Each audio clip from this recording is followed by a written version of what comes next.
Carson, Leno, Fallon. Now, it's Wine Talks with Paul K. Take two. Hey, welcome to Wine Talks. Easy for you to say. Hey, welcome to Wine Talks with Paul K. And we are in studio today in beautiful Southern California. It's about 81 degrees. About to have a conversation with Ed Masciana, the great Ed Masciana. Welcome to the show, Ed. Thank you. It's good to be here. Introduction in just a moment. Wine Talks, of course, available on iHeartRadio, Pandora, Spotify, wherever you hang out for podcasting, and sponsored by the Original Wine of the Month Club. Hey, have a listen to Guillaume Alexandre Marx of Chateau Haut-Brion. As Ed says, I know that company. That sounds kind of familiar. The great classification of 1855. Wonderful conversation, sort of an education on Bordeaux. But not while we're here today. We're here to talk to Ed, the author of the book Shortcuts on Wine, Chef Excellent. What other accolades can I say, Ed? Well, I had a radio show. You had a radio show, wrote yeah. 3 books. I mean, You taught at UCLA, didn't taught at you? UCLA for 10 years. I took over your father's South Bay Adult School wine class in 1984. That was a mere almost 40 years ago. Wow, isn't that amazing? Yeah, it really was. And I loved it. You know, actually, I found going through his effects as we were cleaning his house up, which was sort of an amazing trip down memory lane. Found some amazing photos. But one of them was the See, Swirl, and Sniff brochure that he had created. Right. We're going to jump into this real fast. I remember that. Kind of interesting because, you know, back then, this is 1972, 73, 74. The Judgment of Paris hasn't happened. You know, the top 5 wine shops in Southern California, LA, was, you know, the Palos Wine and Spirits, the Green Jug, Wally's, the old Wally's. Oh, yeah. Possibly a couple others. Duke of Bourbon. Duke of Bourbon, yeah. right? And so you, as a wine expert back then, it was just about the passion, wasn't it? About just learning and understanding it? Well, yeah. I mean, you got to understand one thing. I mean, I grew up in a wine-centric family. Both of my parents were Italian. My father's father made wine in Brooklyn, you know, and so. I remember that stuff. Yeah, I mean, everybody did. I mean, every Italian made wine in the basement. Yeah. I mean, that was a rite of passage. So there was always wine around, but my dad, being so cheap, always bought really cheap jug wine, and so so then I would bring over expensive wines that were like $4 a bottle instead of $4 a gallon. You know, yeah, right. And I'll never forget, he got so excited about this Ridge Zinfandel, and it was a non-vintage. It was a 2 vintages, 67 and 68 or 66 and 67, something like that. And the wine was delicious. I mean, it was just really, wow. really good. You know, so, and all he would do was complain about the price, you know, and then he finally couldn't take it anymore. So he went out and bought some. And then, I don't know, 6 months later, they raised the price to $9. $9? I thought he was going to get apoplectic. No, this is in New York or here? No, here. This is you here. were right here. Yeah, he lived here, you know. When you're buying from my dad's shop, I hope you're supporting the cause by... No, I was buying it from the wine and the Gourmet Wines and Spirits where Bill Burroughs worked, because your dad couldn't get Ridge. At that time. At that time, he couldn't get it. He got it later on, you know, and then, of course, by that time, they had really established themselves as one of the early vineyards and wineries in California that made Class A wine. But let's go back to that subject. In fact, since you brought that up, Jim Barrett, my dad, I was talking to Beau Barrett, the owner of Chateau Montelena now, and Jim Barrett, the founder and the owner, when the Judgment of Paris came down and they won, Beau would tell you that he came into my dad's shop. They're pretty sure that they celebrated, oddly, by beating the French with a Chardonnay from California, but they celebrated with a bottle of Merceau or Chablis or something that they bought from my dad's store. Yeah, that's so funny. I thought that's really funny, right? Yep. But back then, it was a simpler time for wine. Americans weren't taken to it like the Europeans as part of their culture. So what did somebody do to get interested in wine back then? And what did you do? Did you just go to wine shops like my dad's place? Or? Well, yeah. What else did you have? I mean, and then your dad introduced me to Les Amis de Vin, and that was totally apropos at the time, because now we didn't have to spend a lot of money to buy a bottle of wine to try it. Now we go to tastings and spend $20 and taste 10 classified growth Bordeauxs, or yeah. Grand Cru Burgundies, or the top Cabernets, or the top Chardonnays, or the top Pinot Noirs from California. So it was a different world. I mean, I'll never forget taking my dad to a Bordeaux tasting of all 5 first growths. Wow. Okay, the 1970 vintage. And Wow. so that would have been like 73 or 74. And it was like, they were $40 a bottle. Yeah. And of course, my dad is complaining like crazy. Of $40 course, yes. a bottle. I can buy 10 cases for $40 a It's bottle. so kind of interesting because I'm wearing the Les Amis de Vin patch that you guys were talking about. And that was an interesting time for the consumer to learn about wine. And Dad would talk about some of those tastings. And I went to one, even in my career, where they were pouring them. And that was a wine warehouse tasting. It was in Hollywood. It was years and years ago. And you got a ticket. At that point, they no longer was just pouring off the classified growth Bordeauxs, but you got a ticket. So you got to give the ticket to the guy pouring. Right, so you only got so many tastes. And so the other day, the gentleman I mentioned at the opening here, Grand Marx, brought a bottle of Aubryon that he had opened and tasted throughout the day yesterday, or the day before. And I think their second label called La Clarence. And he left me like an inch and a half. He goes, here, take this home, because it's late in the day. And I told Sandra when I got home, I go, this is like $125. Yeah, right, exactly. With the wine right what vintage was it? 12. How was it? It was excellent. I mean, it was really fun. I ordered some to put in the cellar I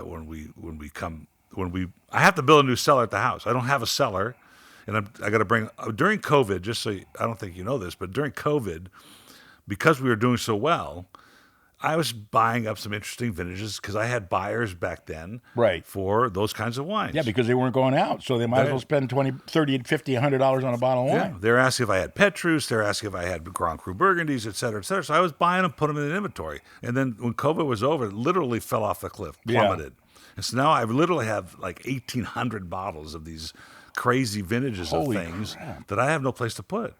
So I have to. You got to put them somewhere. I called a glass guy. He's going to come in the house. He's going to enclose this room. I'm going to get a regular mini split air conditioner, try to pump some cold air into it. But anyway, let's go back to this. I want to sort of establish what wine was like, the study of wine back in the 70s, before the Judgment of Paris, before it seemed to be about a passion. It seemed like people that wanted to talk about wine, understand wine, did it out of curiosity, did it out of...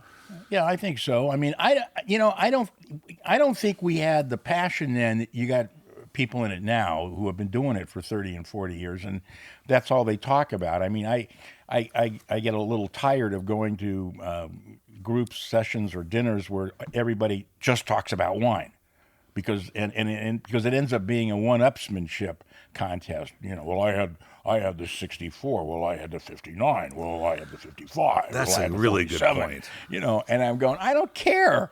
I know. Let's talk about that. Let's push that, because I went to that Don Schliff's tasting, and it wasn't inexpensive, and people like Suckling were there, and I sat with a group of friends of Don. What was really interesting was there were two guys like that. Okay, right. They were talking about the restaurants and the first growth Bordeauxs and the people they knew, and they couldn't. They couldn't get into the system, right? All those people, and I'm not saying that we're any better than anybody else. I'm just saying, if you're on the outside of our industry and you're looking in, and that's all you have to go on. You turn around and walk away because it's boring. But what vintages you've tasted, what restaurants you've been to, I don't care either. But next to me is the O'Shaughnessy's, the woman that founded it. Oh, and they're not speaking like that. Because they know. Right. They know what it takes. Right. They know how hard it is. They know that this doesn't come along easily. They've built a brand. That's not a simple thing to do. And so it was two conversations going on at the same time. Mm-hmm. And they actually were like engaging me because I understood what they were going through. And meantime, this other guy was pontificating about, the Bordeauxs he's had. And I go, who does care? Does anybody really care? Well, when you say care, what do you mean? Well, isn't that self-perpetuating the pretentiousness of wine by subjecting people to those conversations? Well, no, that's true. That is definitely true. That's a great way to put it, as a matter of fact. But the fact is, and you know this from experience as well, the people that are really into it. I mean, you've talked to people in the first growth Bordeauxs, Grand Cru Burgundies, great Italian Barolos and Barbarescos and Chiantis, et cetera, et cetera. None of them are like that. No, they're not. None of them. Not None of one. them. You can't name one person in that ilk that is a pompous pain in the butt. It's Okay? true though. You know. So why is that? What is it about wine? Well, I mean, because this is not they've gone answerable. over the hoop or over the hump. It's just they realize that what they have is something very special because they put a lot of effort and a lot of money into it, but it's still a bottle of wine. That's right. You know, it's not the Mona Lisa. I mean, sorry, you know. I mean, there's this is something- the Sistine Chapel.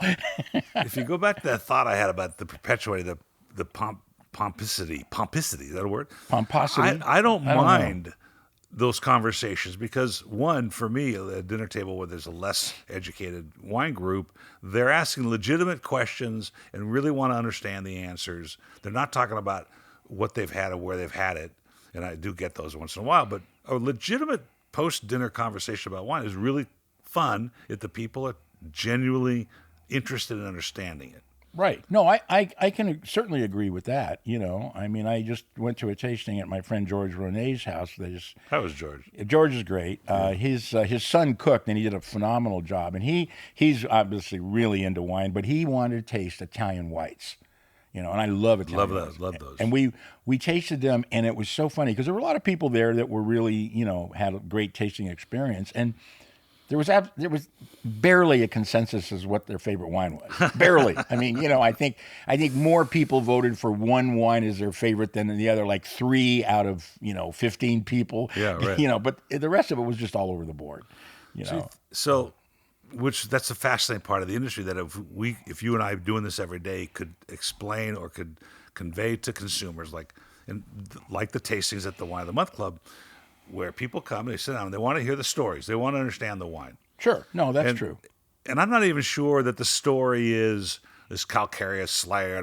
No, please don't. Is that the story? No, I mean, that's is not that the what we're story. talking about? No, that's not the story. So it's the story of the brand value that brought to the table, that it came from across the world, that it's this indigenous grape of Italy, that it's not made everywhere, that it has this character, and that we can have some fun with it in a non-threatening manner, that we can have these conversations. Yeah, and the first thing I tell people when I was teaching classes is you don't have to like it.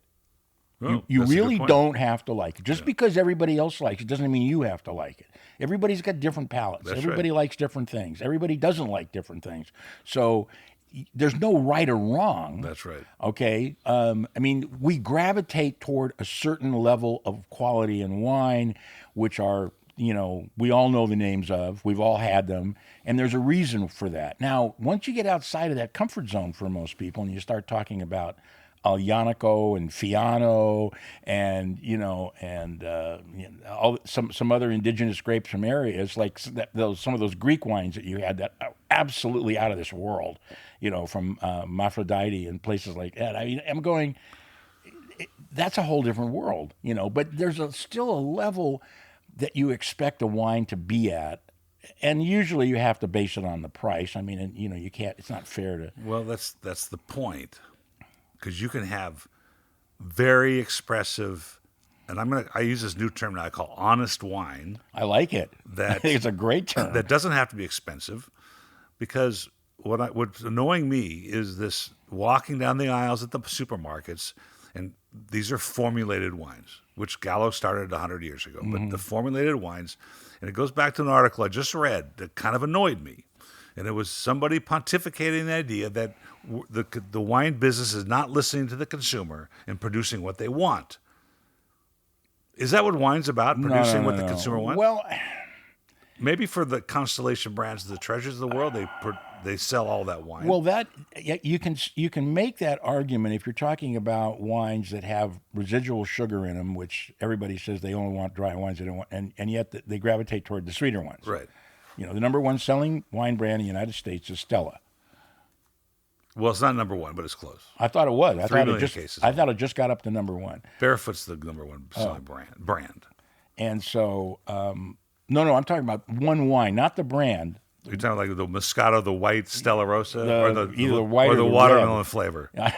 Well, did George tell you this the other day? This is, I love the Ribolis. They're good friends. I've known them forever. But venturing into watermelon flavored Moscato is like, Well, they had to do something, you know. I mean, they. But let's go back to the honest wine thing. So I have this romantic opinion that regardless of the consumerism, that we should be producing things that are expressive of where they're from, what they are, when they were, and if nobody wants to drink them, that's a different problem. That's perfect. Yeah, absolutely. I mean, you can't if you're growing Cabernet, you can't make it taste like Pinot Noir. And if somebody likes Pinot Noir, they're not going to like your Cabernet. End of conversation. So you were talking about the millennials earlier. So let's take that to the next thought level. Because I think no matter what happens in time and generations, baby boomers, millennials, X's, or LMNOPs, right, that eventually that one glass of wine, and I hate that aha moment conversations. I don't want to bring that up, but at some point in time, they start to realize that a real glass or an honest glass of wine does something else to you besides the 14% alcohol. That's right. That makes you think something. Absolutely. Stimulates a conversation, something. Yeah. No, I totally agree with you. I mean, the problem is there's so many wines out there now. It's the problem. I mean, that's a huge problem. And all the labels don't tell you anything, or they tell you too much, or something in between. And the first thing I did in the first day of every class I ever taught was, how many of you think that you took this class so you could figure out what to order on a restaurant wine list and what to pick off the shelf? And everybody raises their hand, and I go, well, then you have just enough time to get your money back, because you're not going to learn this here. Okay, I'm not going to teach you what to buy. I'm just kidding about getting your money back. Yeah. What we're going to do in this class is you're going to learn what you like and what you don't like. Right. And once you've got that fairly down, then whoever is taking your money needs to tell you what the wine tastes like, right, based on what you tell them they like. Right. I mean, when I was selling at retail, which I've done a lot, and it's still my favorite thing to do, is somebody asked me a question, I'm having this or that, and I'd say, well, I like this wine and I like that wine, and I'd give it to them, and they'd look at it, and then they'd keep talking, and I'd take the wine out of their hand. I said, no, that's not your wine. I mean, that's a skill, though. It's a huge skill, particularly on the floor of a retail store. And I bring this up a lot of times with customers, like, you really should not be looking at ratings. You should not be reading Suckling, and not that I have any problem with any of that. It's all great, but you should be talking to somebody that knows what's on the floor, right? And it can interpret it. And who used to be really good at that was Doré at my old shop. Mm-hmm. He was very good at listening to what people were saying and guiding them to the store. You're good at it too, and I think that's more important than listening. And I go back to this point system because, and I brought this up in the show before, if I give a 95 point, Aglianico somewhere, and I got a 95 point Cabernet from Napa, these are wines that are diametrically opposite of each other. Pretty close, yeah. And so I may like one and not the other. And so it goes back to the idea of, like, figure out what you like to taste, what flavor profile you can explain the best you can explain it. Go talk to somebody in the store. Don't use the ratings that you, or if you do use ratings, at least somebody that you trust because you've liked their wines before. But I think that's going back to the definition of an honest glass of wine. No matter what, you have to start with this proper glass of wine. Right, and I think even before that, you have to deal with the expectation. That's one thing that people don't get in their heads. What is your expectation? Oh, I want a great bottle of wine. Well, you're not going to get a great bottle of wine. Not not for $10 or $12 or even $15. Maybe, sure, that's possible. But the fact is, what you have to have your expectation at the level that you're either spending the money at, or you're who's ever selling it to you, you trust to give you the right choice. But that's the key. Well, that's one of the keys. That's one of the keys. And I tell people, I said, go find a retailer who will listen to you and give you the best advice. You're not going to like all of them, and most of them will take it back. But they're learning about you, and you're learning about the wines. And little by little, you're going to meet in the middle. And you may spend more money, but think about all the wines you bought that were cheap that you threw down the drain. Well, add that to your, what you spent. That's true. The value of that tasting. Like I tell people, if you would taste all the wines I tasted this month, you would have spent like $10,000, and you would have only liked 15% of it at best.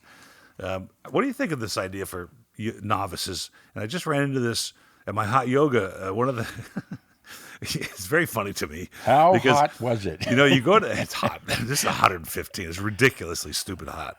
But it's funny because it's yoga has this sort of not pretentious. It's sort of this hippie feeling, and you feel like I feel like I'm an outsider looking in when I go into the yoga studio because I don't know what yoga is. I'm a yogi, and so I'm a little intimidated when I started going to this place. You get over that fast, though. And so eventually I get over. But this young guy sees my card, and he goes, "Oh, you're in wine." I told him the story a little bit, and he says, "I'm just learning, and I'm really, really fascinated."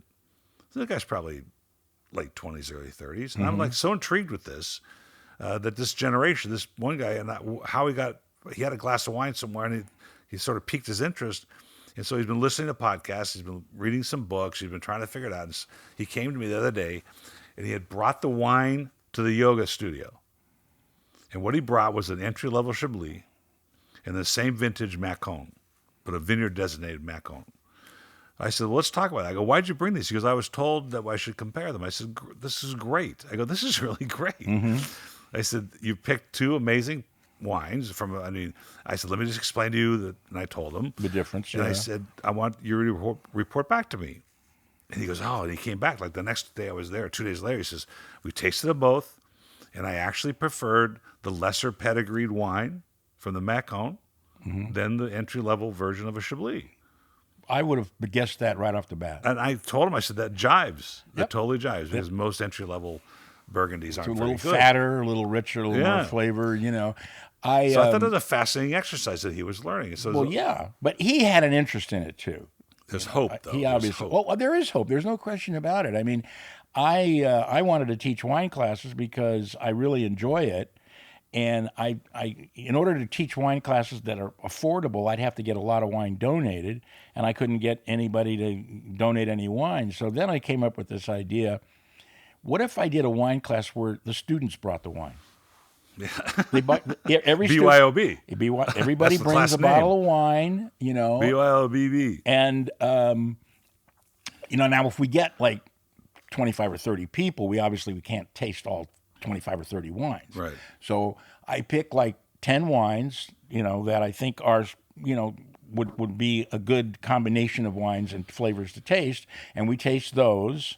And then the next week we taste 10 more, and you don't have to bring anything. Yeah, right. That's a good point, yeah. So, but Give them a price range. Give them a budget. yeah, exactly. Give them a price range, give them a budget, and then you're tasting wine. First of all, it's going to be interesting to see what people pick. Yeah. You have anything you want. I don't That's care. intimidating.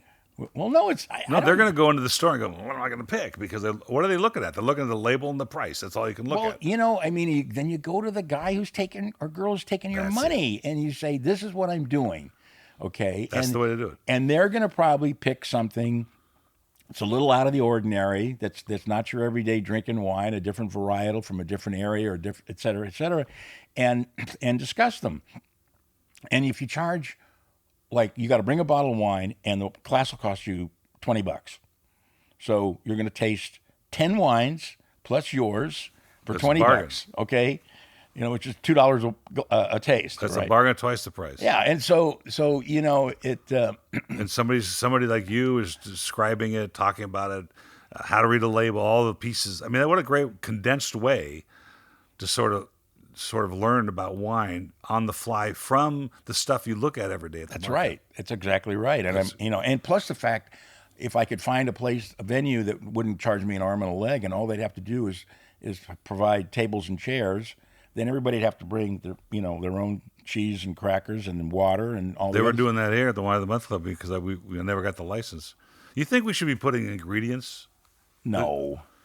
Why not? No, because we don't put ingredients in wine now. Why do we need to have ingredients? So somebody said to me, one of the chefs, one of the winemakers said, do you go to the kitchen when you're at a restaurant and ask what you're putting in their food? Good point. And I go, that's a really Great good point. point. But you see, the thing is, my position on that is, well, they put additives in it. Well, okay, what are you talking about? Sulfur. Well, they don't put anything in a wine that isn't already there. Absolutely nothing. Sulfur's in wine. You can't ferment wine without sulfur in it because it's a natural occurring product of fermentation. That's true. It's Mother Nature's way of protecting itself. Now, once in a while, maybe too often, Mother Nature throws you a curve, and you have to ameliorate that curve by either by adding or subtracting something that you have too much or too little of.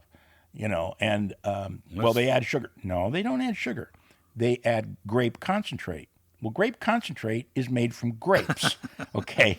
They don't add peach concentrate or apricot concentrate, or at least they shouldn't. That's illegal, but they can add grape concentrate. True. Well, acid, they add acid, okay? You got a hot vintage, you don't have enough acid, you got to do something about that. Now, I hated adding acid to the wines that I made. I would go out and find a wine that's got high acid that fits the flavor profile of the basic wine, and blend it in. And blend it in. Yeah. And that happened. It became painfully clear when I had a Chardonnay that I really liked, but it needed acid. So I'm calling around all my buddies, saying, "Hey, you got any high acid wines?" Well, Chris Whitcraft, whose wines I used to sell for, and I really enjoyed the wines, he said, "Yeah, you can have my whole vintage." I said, "What do you mean?" He says, "Well, I got, I don't know, 100 gallons of this Chardonnay, and I can't, it didn't go malolactic. It's ridiculous." He said, I said, "What do you want for it?" He says, "I want $40 a gallon." Well, I was paying $6 a gallon. Yeah, that seems a little steep. Oh, it was very steep, but it was 5% of the blend. Yeah, so you have small. Okay, so I amortize that. So, yeah, right. So now I have to charge an extra $3 a case for the wine. Right. Okay, but it made all the difference in the world. But you get the balance. It was a totally different wine with just that 5-6%. That's an important part of winemaking. I don't think, and when you talk to your friend Dan Berger, who's going to be on the show actually this week, I think. Down here? No. Oh, yeah, Zoom. Okay. Zoom. Because he's bugging me to go up there. Yeah, you should come on his radio show, Wine Country. I know. It's a ton of fun. I talk to Dan pretty regularly. We should do it together. It'd be really funny. That would be fun, yeah. It'd be really funny. But he always talks about the structure of wine. And so this is what bothers me about the acidulation and sugar addition, putting ingredients on wine.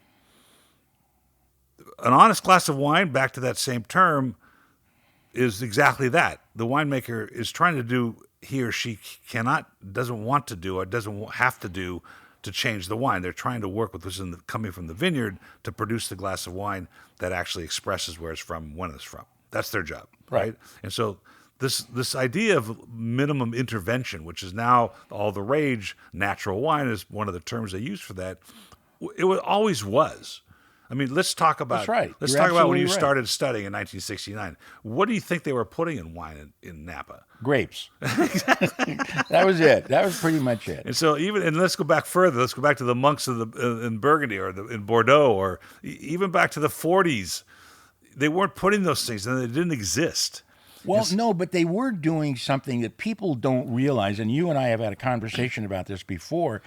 Just because you have a plot of land, it doesn't mean that every grape that you pick off of every vine is going to be the same. Right. And that's why they have blocks in vineyards, because it's slightly different. And then you separate those blocks when you ferment them, and then you blend them in. So every wine is a blend. Even if it's all 100% one grape, it's still a blend. And the fact is, you blend toward the strengths and away from the weaknesses. And so, you have all kinds of things, opportunities to use.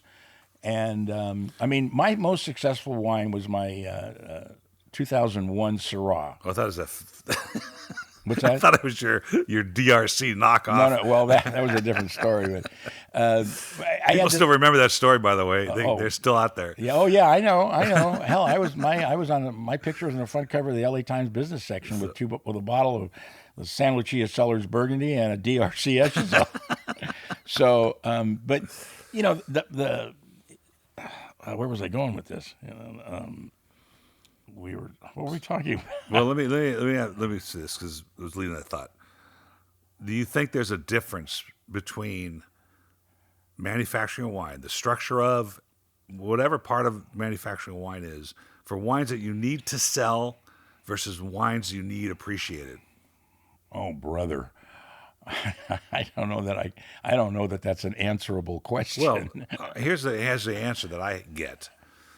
like, here's the other way to frame the question. And I had this really bright young man here named Matt Kaner on the show.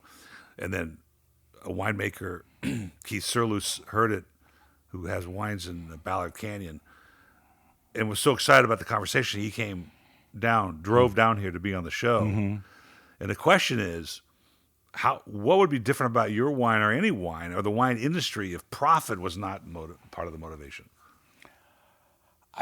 Wow. I mean, if you can't really, obviously, realistically separate them. Well, you can't, but by the same token, sometimes you have to make, decisions that are going to impact your bottom line for the good of the product so that you keep your reputation. A perfect case in point was the 92 Chiantis.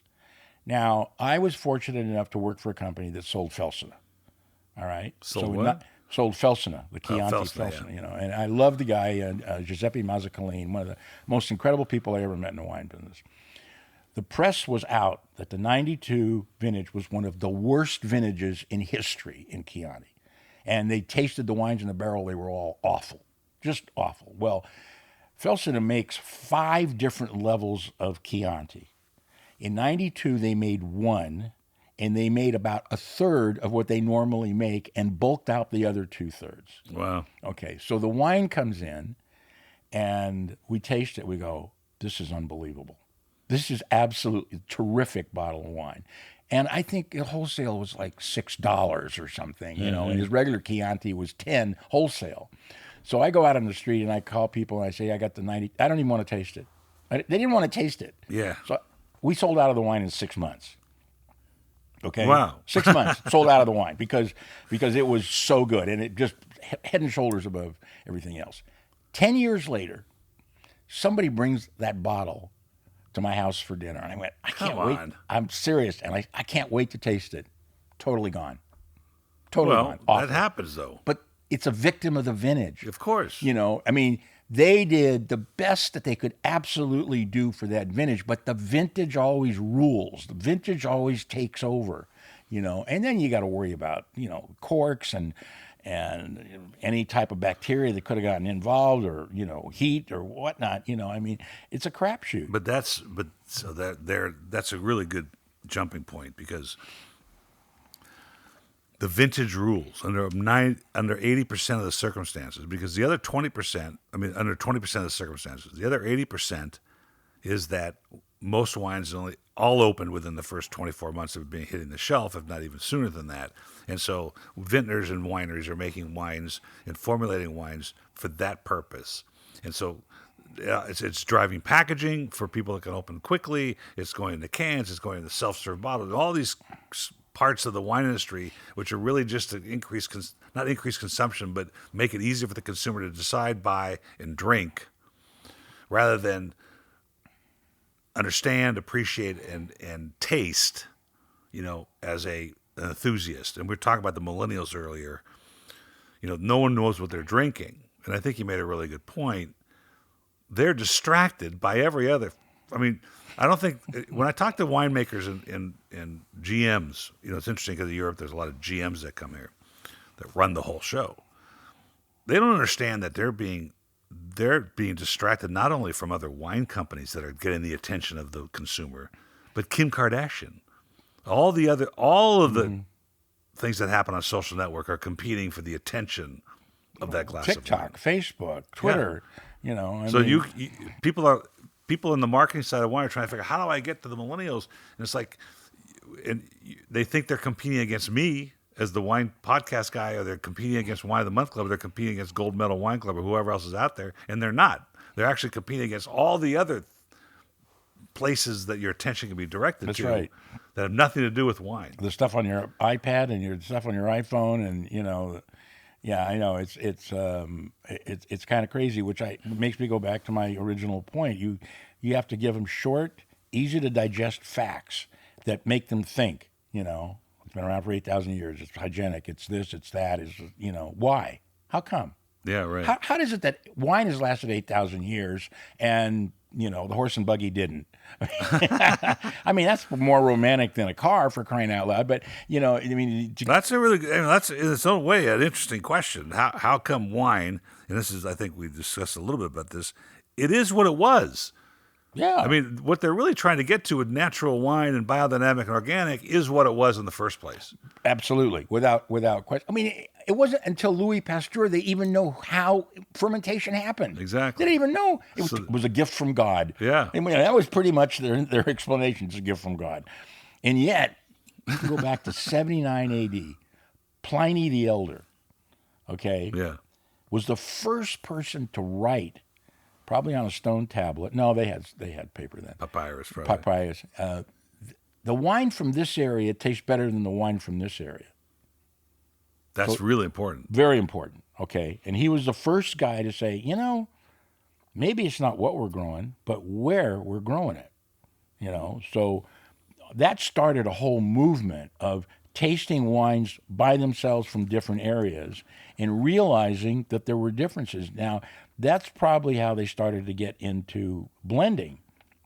I mean, they probably knew that beforehand. He was the first person to actually put it in writing, and unfortunately, he was just a little too curious. And when he was riding his horse to Mount Vesuvius and saw the flames coming up, he decided to take a look and then got consumed in the lava. Oh, well, that and then his son took over, Pliny the latter or something like that. The younger, Pliny the Younger, thank you. And he was, he didn't quite have the same outlook that his dad did. You made an interesting point, though, about what, it's kind of like what grows together goes together. I think that there's a huge affinity between wine and food, of course. No question regionally. No question. And the New World, which is, South America, Australia, New Zealand, gets to plant whatever they want. And I brought this romantic concept of the way the French protect their cheese, they protect their butter. It's all regionalized. And there's a reason for that. And I think that's something very romantic that we don't do in America is protect those things. And not every grape grown around the world does well around the world. Well, without question. And so that you can't. And I've sat at dinners, for instance, Armenians are, they're in the wine trade now. There's a lot of Armenian wine coming to America. They've got technology now. They've imported winemakers that know what they're doing. And there's some really interesting stuff. Oh, I love some of those wines. Are you kidding? You've been featuring them, and I just go nuts. In fact, the one that I'm going to send you home today is called Voskovaz. No one agrees with me on this, okay? Because they don't understand, and maybe it's because we do this so often, we taste so much wines that these are the most interesting things to us. But this is one of the most terroir-specific wines that I've ever had from Armenia. It's not inexpensive. It's like a $60 bottle on the shelf. It's $45 wholesale, so it's not cheap. But every time I drink this, I go somewhere else other than just red wine. It's fascinating. And so I have these arguments, I'll sit down with some young guys like, we're going to bring, Arani Noir, we're going to bring Voskovaz, we're going to bring a Voskahat to Napa. And I'm like, it doesn't work that way. There's a reason why these things are growing where they grow and why they're cultivated. And I've been reading this book on wines in Los Angeles from the 17 and 1800s, and they talk about what you just said. This guy was trying to make sparkling wine from mission grapes. And it just wasn't enough acid. They tried and tried and tried, and it just didn't work. And it's like, because you can't just plant whatever you want and have it work. I know. I made that point very clear in my class. I said the problem with a lot of people is they're paying attention to what sells as opposed to what grows best on their property. If you can make the best Chenin Blanc on your property, then that's really what you should make. Right.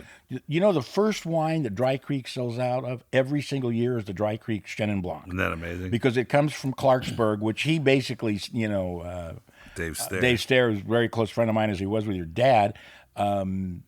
He was the first person to put Clarksburg on a Chenin Blanc label, and it's still one of the best around. Let's shift gears a little bit toward that day. He started. Let's talk about the industry now. You talked about Dave Stair, he'd come into my dad's shop. He was one of those guys that would basically make a sales call in Los Angeles, like Bruce Nyer. They'd load up at the truck and they'd go to LA and they go like, can you buy my stuff because I'm trying to sell it. I got to go home with an empty truck. And Dave came in, I think, looking for, like, what do I do? I mean, wasn't he starting Dry Creek at that time, and it wasn't really a wine guy? He was a wine guy. I think his first vintage was 72 or 73, but I know we featured his 73 Chardonnay because I remember writing about it, and I remember calling him because I wanted some more information. We had a fascinating conversation because he's a fabulous guy. Nice he's guy, one of my favorite people anyway. And so, and that started an affinity for each other. So, But didn't he start Dry Creek with some investors or yeah, something? Yeah, he did. But he got his MBA from Northwestern, and he majored in finance. Okay, so he's an MBA in finance, which, of course, is really important when you're in the wine business. Yeah, right. That's right. All right. So here's a scenario. Maybe you can shed some light on it. There's two scenarios going on right now in this industry that it's not that they make me laugh, but it seems like every generation there's somebody that thinks they've got a new idea. Are there any new ideas in the wine business? Well, I mean, when you say a new idea, packaging or self-serve or low alcohol, all this stuff. If I remember my own short career in this, there doesn't seem to be any way to skin this cat different than has already been tried. I don't want to agree with you. Okay, let me start by saying that because I don't want to say. Thanks for coming, Ed. I don't want to say there's no point, there's no chance for any more innovation, but but logically I want to think that there is. Okay, so let's talk about innovation. I just had an interview with a wonderful woman. She's come up with. Her name is Dana Spalding. She's got a product called Wander and Ivy. It's self-serve or single-serve wines. Okay. So basically, she's putting it in 187s. Mm-hmm. That's not new. No. Okay, maybe merchandising in this day and age is new. So then I go back to the idea, okay, well, why am I worried about merchandising with wine? Wine should be an expression of what it is and where it was. And so I don't care about the packaging, but I think in contemporary times, it's probably important to look at that. But she sells basically 187s of wine. Mm-hmm. And they're decent wines. I tasted all three. She's got 4 or 5 varietals in the glass. Okay, so then there's that. So then there's the cans. Okay, cans, just packaging. Wine's still the same. Right. Then we have bag in the box. It's just packaging. Wine's still the same. Organic, biodynamic. That's not new, like we discussed before. No. Look, here's Rudolf Steiner's book right here. Oh, really? Yeah, so that's been around. You notice that the binding is not broken. So...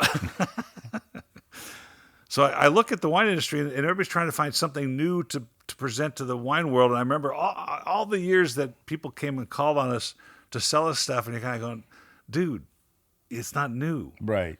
Wine is still what it really, really is supposed to be. And it has been for 8,000 years. 8,000 years. Now, they just discovered that grapes were harvested 11,000 years ago.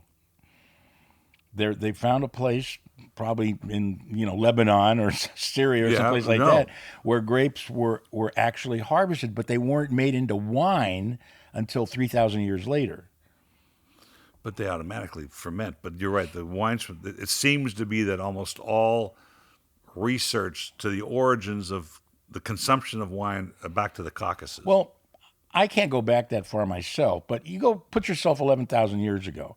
How did they eat wine? They went out and picked it off the vine and ate it. That was it. They didn't have lugs to put it in. They didn't have sheepskin. They didn't have boxes. They just went out there. Whatever they could carry in their hands is what they ate. So there wasn't any way for it to ferment. But there's an argument that's made by a lot of people that wine does not make itself. It's not made by itself. No, that's true. That's very, very true. But whole berry fermentation is wine.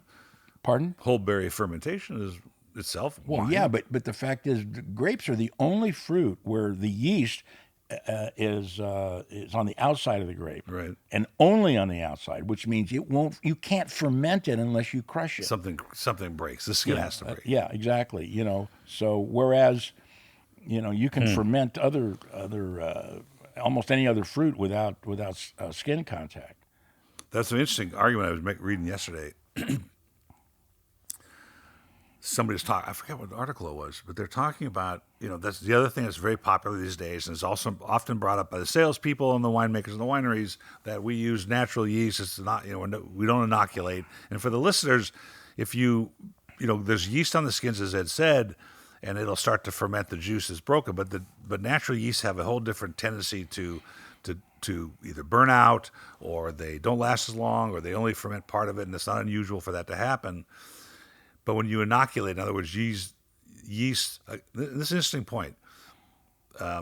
Those are natural yeasts too, by Yes, the way. that's right. And they're taken from grapes. That's exactly right. Right? So, so it's not like by adding yeast that you bought at a catalog is something phony. It's actually real yeast from real grapes. Well, as I said, there are no additives in wine. Yeah. They're only putting something in there that's already there. So- Okay, there's just not enough of it. All right. And it can drive the character of the wine. If you use certain yeast to ferment Chardonnay versus others, you're going to get, maybe a tropical character. Or you're going to get more, Well, leaner apple that goes character. without saying. That's going to 'cause happen. The only time I was stupid enough to actually buy grapes and make wine and put it in a barrel and all that other stuff, for the fun of it, we got some Cabernet, which wasn't very good, but I fermented the grapes with using 3 different kinds of yeast. And after fermentation, That's interesting. And they settled down, I tasted it, and I was flabbergasted at the difference. Yeah. I mean, flabbergasted. They were the exact same grapes. That's a great exercise. And I went, holy mackerel! Yeah. How can they taste so different? That's a great exercise. I mean, it really opened my eyes, and I mentioned that to winemakers, and they go, yeah, well, welcome to the real world. Let's shift to the business side of things. I want to tell you a great story, and then we'll talk about what's going on today. But my cousin through marriage, so to speak, or brother-in-law through marriage, whatever you want to call it, has vineyards in the valley. They've picked the grapes. They had so much fun making their first sort of Cabernet blend, and they got a label done, and they had a custom crush. So they had, they went to the TTB and got the labels approved, and it was all fun and games. Had a good time. They even set up a booth at an Armenian wine festival called Guinea Fest, which you and I should go to next time. I think it's coming up in April, actually. It's all Armenian wines. It's very well done. It's a very professional show. It's much like any of the trade shows you and I have been doing over the I'd years. love to go to that. Are you kidding? And it's really fascinating stuff. And they had a booth, and they got all these accolades, and they got all the romance of wine on this Cab Merlot blend that they made. Mm-hmm. Well, and then they decided they wanted to market it. So they created a website. And then the best part, the part of the story that's so fun, or interesting to understand, is the wife who has gone through the Cornell correspondence course of wine. She understands wine until she went on the street and tried to sell it.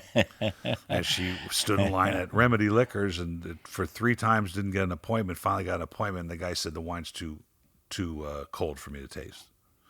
And then the reason it was too cold is because she had gone to another wine shop and the guy tasted it and the wine had been in the car, so it was too warm to taste. Oh, God. So they decided to chill it down a little bit and took it to Remedy, and the guy goes, it's too cold. So they got the cold reality of, the stark reality of trying to sell a bottle of wine against, just alone last year, the TTP approved 110,000 different labels. Okay? 110,000 different labels. And so all these people are clamoring for our attention, right? For the consumer's attention. Oh, sure. And there's just no easy way to do this, right? To build a brand. And one of the comments that was made to them by one of the wine shops was, I'll bring it in. You're my friend. I'll bring in 3 cases. Mm-hmm. But you got to go sell it because no one's going to walk in here looking for that wine. That's right. And you had to learn how to go sell it. Mm-hmm. And so that's why they hit the streets and realized this is really, really hard. Well, as I used to tell my students, I said, there are about 1 million different wines produced in the world every year. If you don't get around to every 1 million of them the first year, you're behind on the second year. Now, I've been doing this for 50 years. How behind do you think I am? That's really funny. I tout about the 100,000 wines I've tasted. Who cares? It doesn't mean a damn thing because you're right. Every vintage changes the wine, so there's no accounting for it. It's impossible. But the point I was going to get to, there was an article recently on LinkedIn, I think it was, and I sent it to Chef Splichal because he has his winery outside of Saint-Tropez in the Provence. And he was complaining the other day to me like he's not getting any attention from the wholesalers. What a surprise!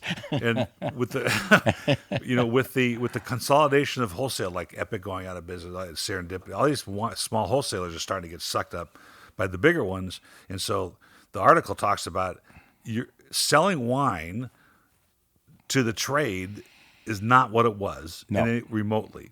No, not at all. I mean, I used to give I used to tell this joke, which was true, back in the 70s and 80s. If you were selling wine and you walked into a wine shop and they were waiting on a customer and they saw you come in with samples, they'd tell the customer to wait and come over and taste the samples, because they couldn't wait to taste something new. Right. Because everything was new. Everything was new. Right. I mean, now there's really nothing new. If somebody came up with a new, grape variety, nobody'd care. Well, part of it is, all of it is actually, the shelf space at the market, and I've complained about this on the podcast before, is much like the shelf space for salad dressing and toothpaste. Mm-hmm. And it's actually being bought, right? Gallo, even in their guerrilla marketing days, would go into a store and move somebody else's merchandise out of the way to put their wines in front. Right. And that's how the Barefoot guy, Mike Houlihan, learned, because he followed them around. Mm-hmm. And he started doing the same with Barefoot Cellars, which is now the biggest brand. That is the biggest brand in America. But that was bought by Gallo's. That's why it is. But the point being, the consumerism of wine has changed so radically than the days of the wine shop. They'd go into my dad's shop and they'd look at the wall and it was curated stuff. Now it's purchased shelf space. That's right. Right? And so people have... Well, that's against ABC law to purchase. Well, you know. What? Tell me about ABC law. That's followed. And so now you put so the idea, a caveat in it. So the idea of these big suppliers sucking up all these brands and they're what they call the book, getting so thick that a brand can't even go into a sales meeting and say, "Hey, I'll send you to Hawaii if you sell 10 cases of this," which is what the consumer then doesn't know. Right. They're being cajoled into buying what needs to be bought because a sales guy went into the store and said, "Hey, I'm going to go to Hawaii if I sell you these 10 cases," and the guy goes, "Okay, I'll put it on the floor." And now when the consumer walks in, it's on the floor, the first thing they see, because the guy wants to get rid of it as fast as he can. Right. Just because he got the other guy to Hawaii. And the guy says, "I'll take you to Hawaii with me." So the consumers of wine, what the consumer sees and what sort of we do are two different things. And so this brings me to this master of wine, the master somm, the point system, all the things that I think they're not. I'm not going to say they're fake. It's not they get in the way. Because I think that the Master of Wine and the Master Somm programs are very good, and they create it's an academic approach, and people learn about wine that way. But it's gotten to the point where the vendors, even the entry-level wine person who just wants a job, has to go through WSET 2 to get a job with Young's or RNDC or Southern. That's just the requirement. Oh, really? I didn't know that. Yeah. So you just do it because you're supposed to do it, instead of doing it because you like the academia of it. Well, I mean, it depends on your interest. I mean, about 6 years ago, I worked during the holidays for Total Wine, and and they have an extremely vigorous testing program they put you through to get on the floor to get hired. Yeah. You have to. I mean, you have to take like 4 tests at 4 different times on different things in wine, and I was the only person that got every answer correct.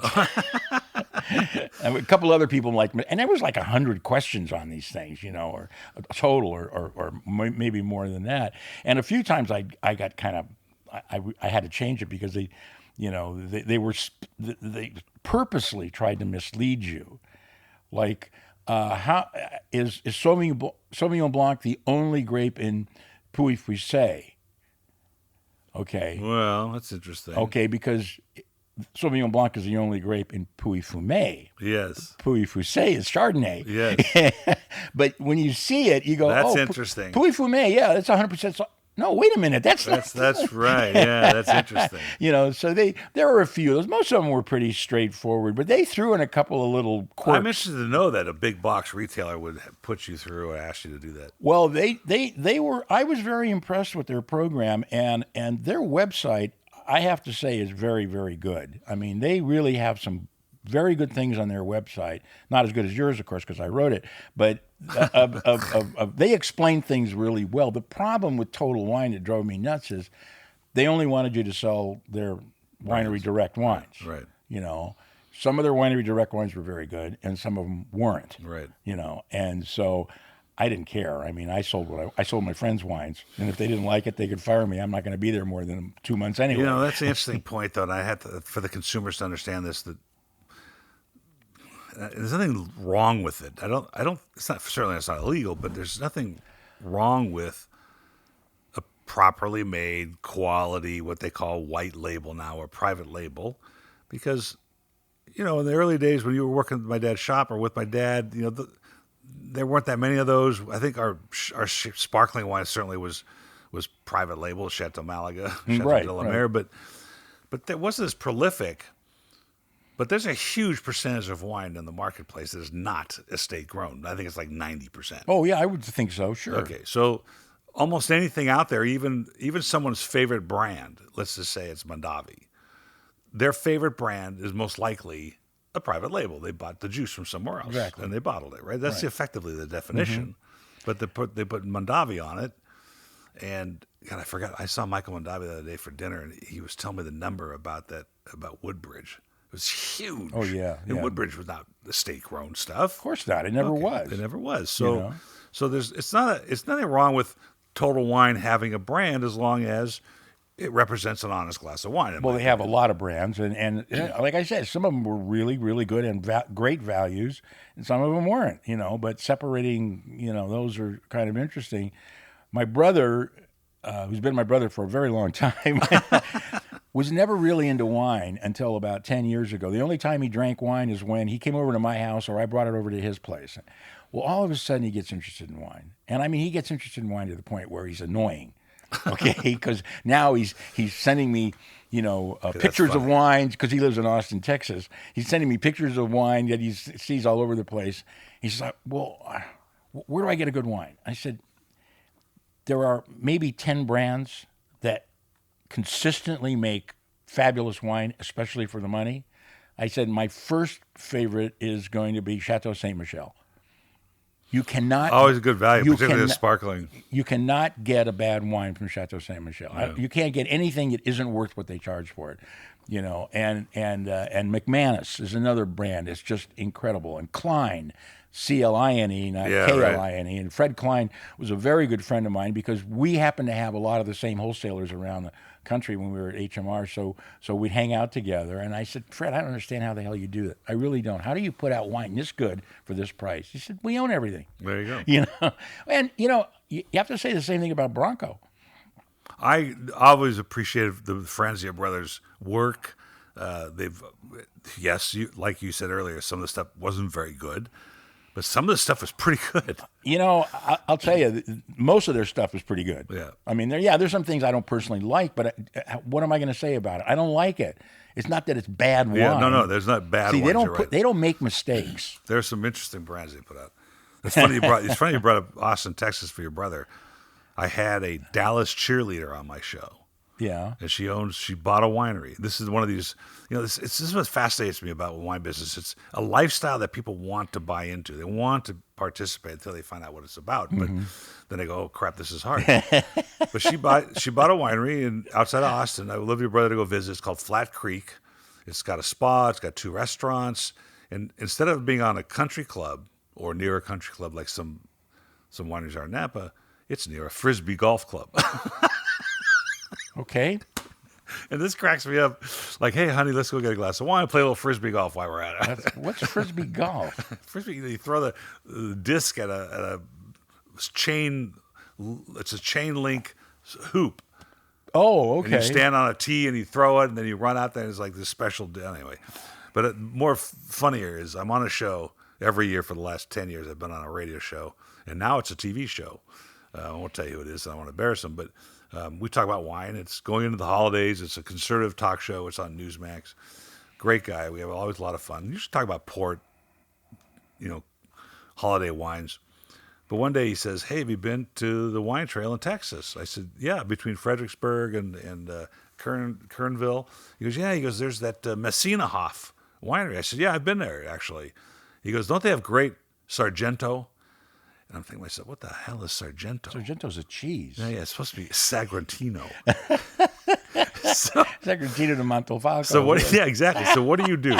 Do you correct the guy on his own show? No, you got to run with it, right? So Oh yeah, no, I totally agree. It's not, You know, we're already on an hour, Ed. We're going to do it again soon, I hope. Always a pleasure having you here. thank you. Always fun to be here and about share wine stuff because, unfortunately, we have pretty much the same view on things. So it's difficult to argue. Yeah, but I think it's important to tell the stories that elevate the experience of the proper glass of wine. And that's all I'm trying to do with this show is get people to understand what that might be in their own definition after they listen to all the people talk about wine and the things that go on in wine, that they can decide what they think an honest glass of wine is, but they should understand all the different things that go into it to make sure that they understand the stories and the history and what All of that is behind it. important, but after it's all said and done, it's okay not to like it. It's okay not to like it. You know, I mean that's what has to be driven home to these people. It's okay not to like it. Yeah. I don't care if it got 100 points. I don't care if 10 people said it's the greatest wine they ever had in their lives. It's okay not to like it.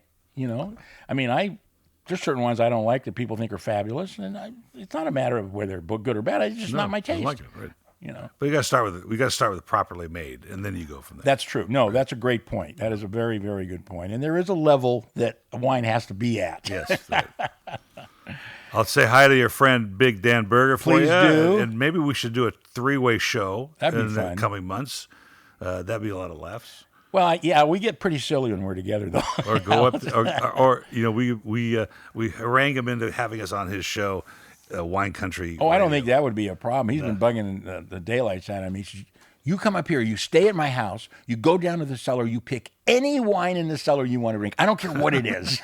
I said, you're opening yourself up to be in a lot could of be in trouble big here, trouble, Dan, that's buddy. Well, we've been friends for, 40-something years now. Do you think he's one of the last old school wine critics? Not Good the question. Not the Harry Waws of the world, but the Well, Harry Waugh was never really a critic per se. He was more of a writer of... writers, one of the old school writers. Well, yeah, but that's hard. That's a great question. You know, I mean, honestly, I can't think of anybody else. But Dan has a different take than most other writers. I mean, he doesn't go gaga over all the falderall and nonsense. No, he doesn't. And he likes to point out stupidity. It's just that Which there is a lot the of. internet and blogging has created all these people. my and God. that's a subject we'll save for the next conversation. But here's a guy that's been doing it forever, has seen a lot, and I think experience has so much to do with what opinions should be drawn in this industry, because you have to experience so much to get a global view of what it is. So anyway, Right. Yeah, but you got to be at any point ready to say it's just a bottle of wine. Right. On that note, cheers. Cheers. Thank you.